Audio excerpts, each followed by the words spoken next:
Hi, it's Tech Thursday. I'm Cassie, and as you can see, we are without Nicole today. She's in Orno training some young interns and doing some good work. So I'm holding down the fort here today. So I thought I would spend some time talking about this idea of social media as having negative impacts on people. I've seen a lot of things going by about the benefits of unplugging and just disconnecting from all of that and deleting Facebook accounts and whatever, or writing off using computers and stuff like that. And part of me got to thinking, do we really have to mix it all together, or is there just a happy medium? Just from my own experiences with overdoing things in moderation, I thought that might be an interesting topic. And one of the other things that got me thinking about it too is that my mom works in a school district. It's a K-8 situation, and one of the things that she's been doing this since I was that age, but one of the things that's a concern now is that these kids have Facebook and Snapchat and all of that stuff, which wasn't a concern when I was that age. So it's kind of interesting to talk to her about how that kind of leaks into the school, and how kids will come into school. Although I guess that did kind of happen when I was there, because we had chat rooms and stuff like that. So people would say like, I'll meet you behind the school at like 2:30, and just really stupid stuff. It's kind of juvenile when I think about it, but it's still happening apparently. But there's the whole cyberbullying issue, and I saw this thing go by about how there's an alarming rise in eating disorders in the UK, and probably other places too, I'm guessing, that are being attributed to social media, and girls kind of comparing themselves, and boys too. I don't know why. It's not, eating disorders are not exclusive to the female population, but yeah, there's I guess two ways to think about our overall health for our intensive purposes here. There's psychological health, and then there's physical health. So psychological health apparently seems to be the bigger issue with doing this unplugging stuff in social media. I mean, if you go online and just type in like social media addiction or social media psychological health, it's alarmingly a lot of negative stuff. There's, people thinking that it breeds just general discontent and fear and anxiety and like the constant need to check stuff.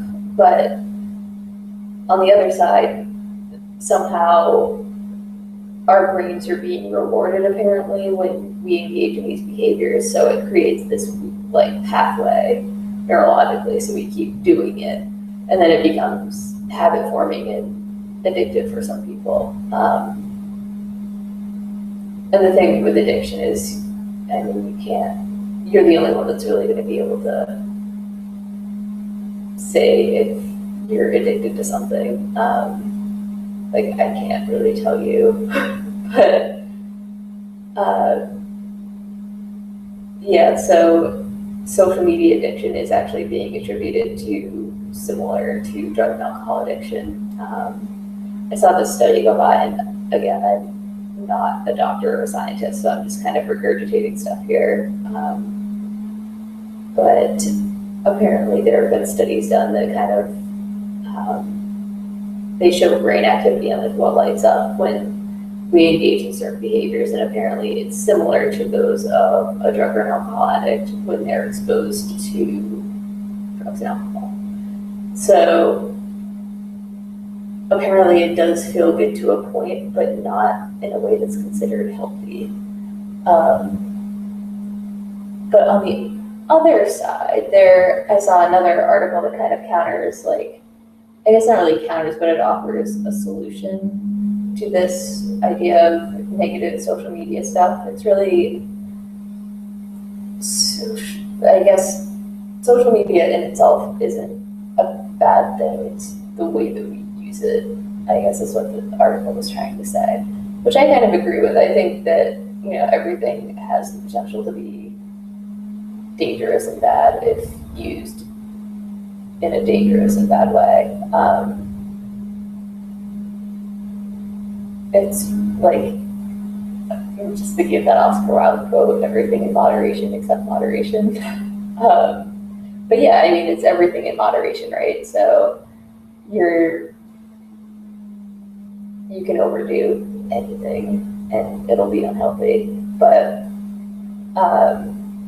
one interesting thing that this article pointed out was that social media, for someone who is depressed or anxious, can be a way for them to reach out.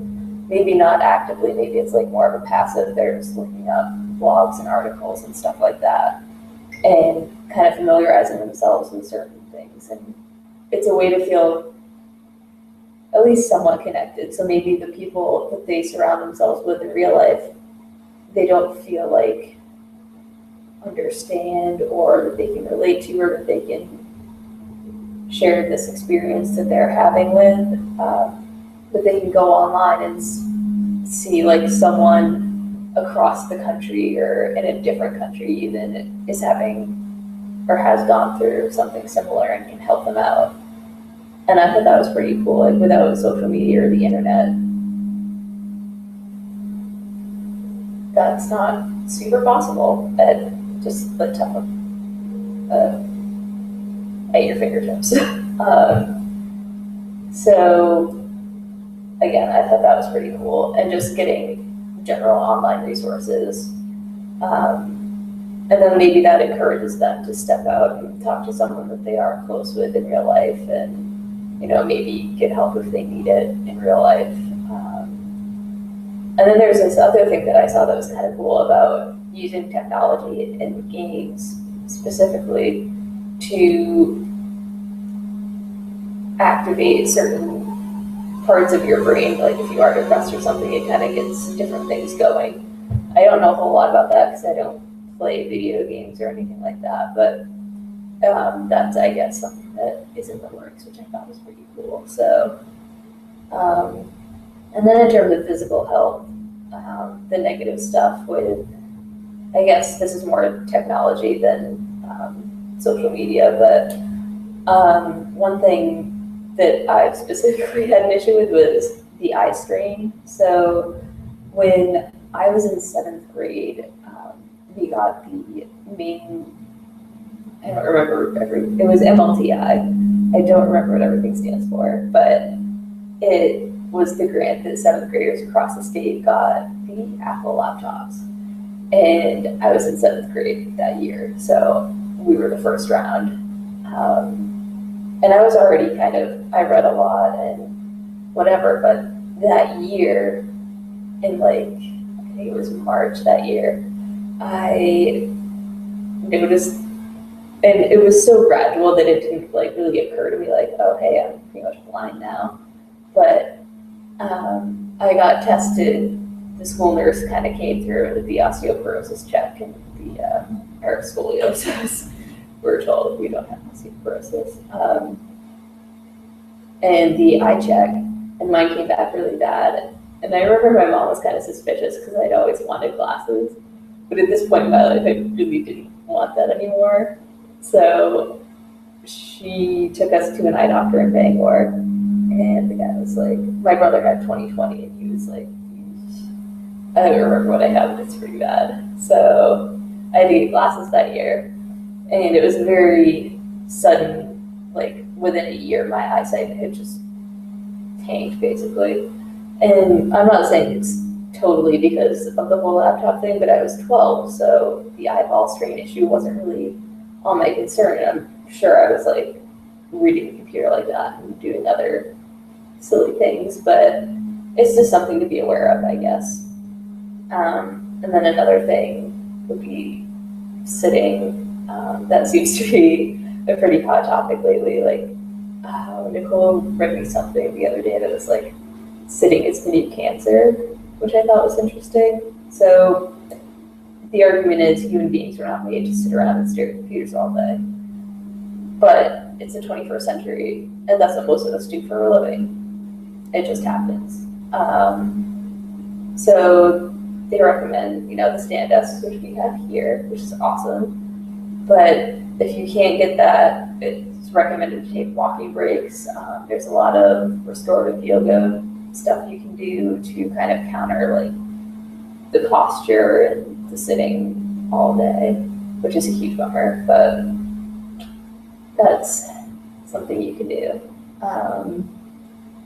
And then I guess in terms of if you're really concerned that you're just super dependent on your technological devices and your social media, there isn't really a one-size-fits-all solution. What's healthy for me isn't healthy for other people, just as a general rule of life. But if you're, in this really, I guess, obsessive loop of checking Facebook like every 30 seconds and getting kind of that panicky feeling if you don't have access to it, then that's probably not a good sign. But yeah, you don't necessarily have to cut off all contact completely. It might be good to have like a detox for a week and say, no more of this. But if you just like find your happy medium, I guess, and you'll probably be happier overall once you've done that. But one thing that we do sometimes here is, like, I have to get on Facebook for work to do social media updates for companies that we market for. So it's kind of one thing that I can do is to set like an hour and just do all the Facebook stuff that I need to do for the day, minimum, and then log out and be done with it. And then maybe check again at the end of the day to see if anyone got any messages or something like that that needs to be taken care of or addressed. So that's one thing, just setting a time limit. When we were kids, my mom had an hour time limit on what we could watch on TV, and then we had to go play outside. Or just go play. So that kind of stuff is good. And I know people that will only let themselves watch Netflix if they're at the gym and working out. So that's another good motivator. And you might, if you're spending like 3 hours at the gym just so you can watch Netflix, that might be a bit much. But I thought that was a pretty cool idea. So I thought that was just a generally interesting topic and thought I would share that.